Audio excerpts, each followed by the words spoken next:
Hi everyone, Jennifer Galindo here with Mission CISD, and thank you for joining us for another episode of House Calls. And today we're joined with the one and only Dr. Stinson from the Center of Primary Care and Wellness.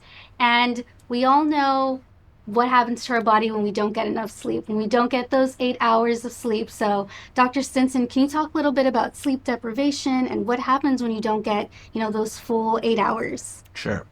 So we all as adults need about 7 to 9 hours of sleep. Um, if you don't get 7 to 9 hours of sleep, you over many days in a row, you can start having symptoms of we call it sleep deprivation symptoms, and those are very difficult to live with. Yeah, it affects your focus, your concentration. It affects your emotions. It affects your health. Yeah, it just makes it very difficult to be able to go on in life compared to if you didn't have it. So now most people have sleep deprivation in this country right now. It's very rare that people are getting theirs every single day 7 to 9 hours of sleep. Many people will get 7 to 9 hours of sleep maybe on the weekend, maybe. And we also see it in the kids too. We're having problems with our kids, especially the teenagers, and they have a lot. We're having a lot of problems with sleep deprivation in the high schools. So one of the main causes of sleep deprivation is just people's schedule. They they they have to get up way too early, and they can't really get to sleep early enough for the time they wake up. So they're only getting 4 hours of sleep every night. And then on the weekends, they're not able to recover because they have activities to do. So that is the most common that we're having with the adults. They just are too busy and they can't really get to bed early enough and they have to get up too early. Then you have the other people that they don't have to get up or anything. That they have plenty of time to go to sleep. They just can't. They have insomnia, and that affects a lot of people. Uh, some people have this as a condition that's just it's a family condition. They inherit it. Uh, Most people, though, they have it. It's a situation that brings on their insomnia. Usually, it's stress and the brain that's stressed, and the brain that's stressed can have a difficult time getting to sleep. It's just too busy. It won't stop thinking, and they'll be up sitting in bed for hours and hours, and that causes a lot of sleep deprivation. Uh, in young adolescents, there's a big proportion of them develop this resetting of their sleep cycle. And all of a sudden, they just, from being sleepy at 10 o'clock, they won't get sleepy until like 12 to 1 o'clock. Yet they still have to get up early. And so many of the kids have that problem. So what do we do? Or well, what are the symptoms? Well, the symptoms are going to be uh, you're just tired. You wake up, you're yawning, you're tired. That's obvious. The other things are going to be your focus. You just really have a hard time focusing, concentrating, and that affects your work and affects your classes. And so you'll see a decrease in productivity of people. Um, the other thing you'll get is irritability, emotional instability. That leads to later on can even lead to depression and anxiety, and that's a big problem. So the those are things that are very important and very important as far as us as a community, and not only for us as adults, but for our kids and their learning. So it does affect their learning, and it does decrease their grades and their scores.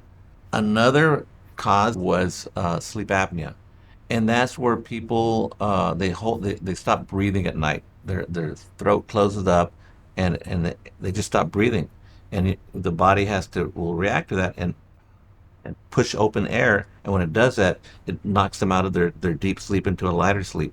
And so they have a interrupted sleep all night long. It's an interrupted sleep, and the results are equal to not sleeping at all or having very little sleep.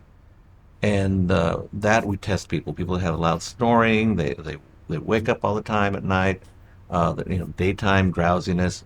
We get them tested at sleep labs, and they have to use those CPAPs.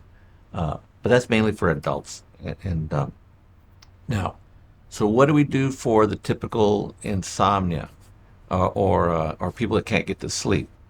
Because the problem of people who just are working too much, well, don't get up so early, maybe change your jobs, or you can't do that. They have the responsibility. So there's not very much I can do for those people. They're kind of locked into that schedule.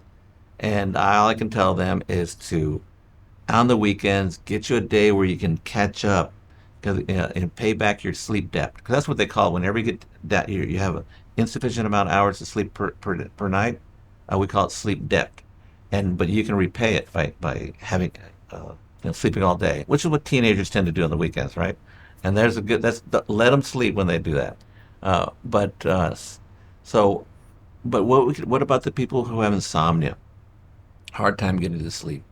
Well, in those we do things they call it sleep hygiene, and these are the little things that you want to do uh, before you go to bed. So one thing is you want to avoid caffeine within the next 3 hours before you go to sleep. So try to avoid caffeine products. Um, you want to avoid any heavy activity right before bedtime. So no, don't go work out and run out and get your body real warm and hot and then try to go to sleep. Don't take a hot shower or bath and then try to go to sleep. Those things tend to keep you up. The You want to try to use the stimuli to get you into that sleep mode. So use an aroma. It could be something you spray on your pillow or incense or whatever. You want to pick an aroma that you only have when you go to bed, like lavender. Those lavender sprays. It's not that lavender spray that helps. It's just that your brain remembering that smell. Oh, that's bedtime. You want to do that with sounds. So have either some music that you like or some. They have these sleep sounds, these sleep machines. Those are good. You turn them on and it hits your brain and that reminds you, oh, it's time to sleep. And some meditation, some prayer, some just relaxation techniques before you go to bed. Those help.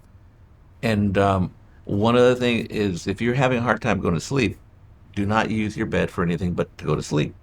So don't watch TV in it, don't read a book in it. You just use it to go to bed. And whenever you're in bed and you're up, you say, "Oh, I'm not sleepy," and we all know whenever our sleep goes away, get out of bed. Don't sit there and toss and turn for an hour or whatever. You want to get out of bed, go somewhere else, go to the couch or a chair, read something calm. Don't read a stimulating book. Don't do anything productive. Don't reward your insomnia. So don't do homework or don't clean the house or whatever. You just nothing productive because that's rewarding your insomnia. Your brain will say, "Oh, that was a good idea. Let's keep getting up. We're getting things done." So don't do that.